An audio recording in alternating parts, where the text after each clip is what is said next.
Izteiks, ka viņš var gūt mūsu atbalstu atkārtotai izvēlēšanai.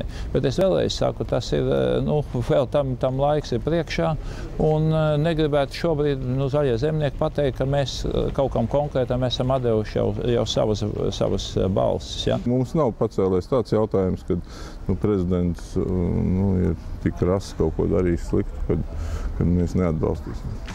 Šādas politika atbildes gan drīzāk liek apšaubīt Zatlera izredzes. Grūti teikt, manuprāt, tās nav pārāk lielas, jo viņš sarāva saites ar saviem atbalstītājiem. Droši vien labi apzināties, ka savu vēlēšanu dienas pretinieku simpātijas viņš neiegūs nekad. Tā ir tā problēma. Tieši no sākotnējo Zatlera politisko pretinieku rindām vienotības flanga kulāros tiek minēts iespējamā jaunā prezidenta kandidāta, proti Sarmītas Ēlertes vārds. Lai gan viņa uzsver, ka šāds amats viņai nav piedāvāts, vienlaikus iespēja pretendēt un ieņemt augsto amatu nenoliedz. Ja es būšu labākā sacensībā, jebkurš no Latvijas pilsoņiem var kļūt par Latvijas Republikas prezidentu, sasniedz noteikti vecumu. Formāli izskan arī citu kandidātu vārdi.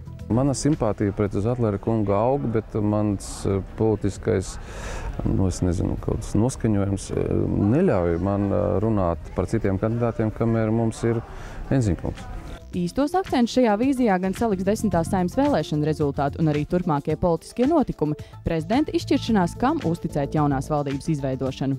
Varbūt viņš pats ar savu līdzdarbību varēs pastimulēt tāda vai cita koalīcijas modeļa veidošanos.